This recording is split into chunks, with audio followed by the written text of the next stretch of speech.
नमस्कार दोस्तों, संभव दूत में आपका स्वागत है। आप देख रहे हैं संभव दूत न्यूज। सत श्री अकाल, आदाब। मैं हूं महेश कुमार। आज मैं पहुंचा हूं बसई बिरा महानगर पालिका में। तो आज खुशी की बात है और खुशी के साथ साथ यह है कि बहुजन विकास आघाड़ी जो कि यहाँ पे अपना वर्चस्व जमाया था, उस वर्चस्व को कहीं ना कहीं ठेस पहुंचा है। कारण कि इतने दिन वो घर में ही रह करके पॉलिटिक्स करते थे, लेकिन इस बार रोड पर देखने के लिए आया। तो इसी विषय में मैं जयप्रकाश सिंह जी से बात करना चाहता हूं और चलिए उनके ही मुंह से सुनिए कि इस चुनाव में क्या हुआ और कैसे उनकी जीत हुई। नमस्कार, आपके चैनल का धन्यवाद। जीत मेरी पहले से जिस दिन से टिकट मिला था मुझे, उसी दिन से मैं अस्वस्थ हूँ कि टिकट मुझे मिला है। तो मुझे नाला सुपारा की जनता, विभाग क्रमांक 16 की जनता मुझे पूरा आशीर्वाद देगी और जिताएगी। तो मैं उस इतने से आश्वस्त था। तो लगातार मैं सबके संपर्क में रहा। उस समय सबके जब संपर्क कर रहा था चुनाव के दौरान, तमाम मेरे विद्यार्थी, मेरे बच्चे, तमाम पेरेंट्स मुझे मिलते थे। मैं जब जाता था बीच में तो सर आइए, सब प्रिंसिपल साहब, हमारे प्रिंसिपल साहब आइए, सब पानी पी लीजिए, सब खाना नाश्ता करिए, चाय पीजिए। मुझे इतना प्यार मिला, इतना लोगों का आशीर्वाद मिला कि मैं तो गदगद रह गया। कि मुझे तो यकीन नहीं हुआ कि हो रहा था कि मैं यहाँ पर 40 साल से जहाँ विद्यालय का मैं तो शिक्षा क्षेत्र से हूँ, एजुकेशन फील्ड से हूँ। तो लोगों का इतना प्यार मिला, इतना आशीर्वाद मिला कि ऐसा रहा कि मैं तो अपने घर में हूँ और प्रभात क्रमांक 16 मेरे लिए कोई नया नहीं था। मेरे यहाँ चूँकि 40 साल से हमारा संस्था काम कर रही, एजुकेशन फील्ड में काम कर रही, तो 40 वर्षों का जो हमारा कार्यकाल रहा, हमारा संपर्क क्षेत्र रहा, तो मेरे काम आया इस चुनाव में। और यहाँ की जनता ने मुझे भरपूर आशीर्वाद दिया। यहाँ पे बहुत समस्या है, रोड का समस्या हो, लाइट का समस्या हो, पानी का समस्या हो। अब आप महानगर पालिका में गई है, तो जो जनता ने आपको चुन करके भेजा है, उसको अब आप क्या कहना चाहते हैं अपने शब्दों में? नहीं, देखिए क्या है कि जनता ने जो विश्वास के साथ मुझे जिताया है, चुनाव जीता मैंने, तो उस विश्वास को तो मैं पहले जाया नहीं जाने दूँगा।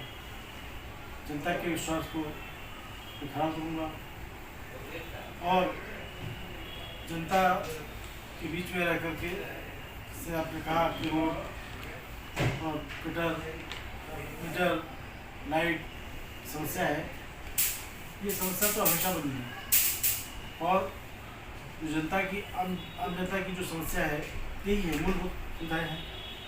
तो मैं उसकी पूरी कोशिश करूँगा कि मैं एक नगर सेवक के नाते जनता की सेवा करूँ।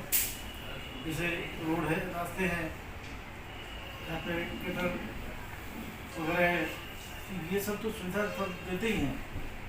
फिर मैं एक बार कहना चाहूँगा आपको, क्योंकि मैं शिक्षा क्षेत्र से जुड़ा हूँ, तो शिक्षा के क्षेत्र में जो महानगर पालिका के द्वारा जो यहाँ के बच्चों को यहाँ के उसका लाभ मिलना चाहिए, उस क्षेत्र में काम करने की कोशिश दूँगा। और उस क्षेत्र में हमारे आदरणीय आमदार नाइक जी ने कार्य करके विधानसभा में क्वेश्चन उठा करके और महाराष्ट्र सरकार से वहाँ पे जो जिला परिषद के स्कूल जितने हैं उसको हैंड ओवर कराने का काम कर दिया है। अब महानगर पालिका गठित हो चुकी है। जैसे महापौर का गठन होगा, जैसे उसके बाद सबसे पहला काम मेरा ये होगा कि जो जिला परिषद के विद्यालय हैं वो सारे महानगर पालिका को हैंड ओवर कराया जाए और महानगर पालिका स्कूलों का सुदृढ़ीकरण करा करके इसको जो प्राथमिक शिक्षा के स्कूल है, विद्यालय हैं, वहाँ पर उनके लिए बढ़िया इंफ्रास्ट्रक्चर हो, वहाँ पे बेंच अच्छी हो, क्लासरूम अच्छी हो, सुंदर हो, डिजिटल क्लासरूम हो, ये सारी व्यवस्था जो प्राइवेट स्कूल में। जहाँ की आपने शिक्षा क्षेत्र की बात की है, तो प्राइवेट स्कूल तो फलता फूलता है, लेकिन सरकारी स्कूल की हालत क्या है आप जानते हैं। उसके विषय में जनता को बताइए। वही तो कह रहा था, वही तो बता रहा था कि जो सरकारी स्कूल में जो जिला परिषद के स्कूलों की जो दुर्दशा है, उस दुर्दशा को देखते हुए मेरा प्राथमिकता यही होगी कि उन बच्चों को, छोटे छोटे जो विद्यार्थी वहाँ पढ़ रहे हैं, जो गरीब विद्यार्थी हैं, जिनकी फीस के अभाव से उन विद्यालयों में शिक्षा ग्रहण कर रहे हैं, उन विद्यार्थियों को, उन बच्चों को अच्छी शिक्षा भी मिल सके, अच्छे टीचर उपलब्ध हो सकें, अच्छी व्यवस्था मिल सके, अच्छी बेंच हो, अच्छी क्लासरूम हो, ये सारी सुविधा उनको मिलेगी तो जो बच्चे विद्यार्थी हैं वो भी सही दिशा में चलेंगे, सही जो प्राइवेट स्कूलों के बच्चे हैं उनके लेवल में चलेंगे। प्राइवेट स्कूल में 20% जो है गरीबों के लिए आरक्षण रखा गया है, और लेकिन मैं कोई भी स्कूल हो यहाँ का, उसमें किसी गरीब को जो है नॉन स्कूल मिलता है। इस विषय में आप क्या कहना चाहते हैं? कि क्या है कि आरटी के अंतर्गत सबको लाभ लेने का अधिकार है, गरीब जो है जनता उनको लाभ लेने का अधिकार है, लेकिन मिलता नहीं है सर। मैं आपको बता रहा हूँ ये डायरेक्ट स्कूल में कोई आया विद्यार्थी उसका एडमिशन करेंगे ऐसा नहीं है।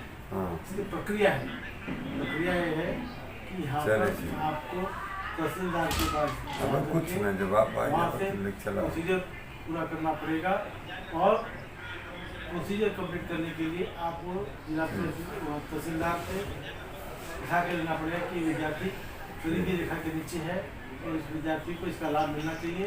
तो जब वहाँ तहसीलदार उसको लिख के देगा तो कोई भी स्कूल मना नहीं कर सकता, उनको एडमिशन देने से मना नहीं कर, क्योंकि एडमिशन नहीं देगा तो स्कूल पर कार्रवाई होगी।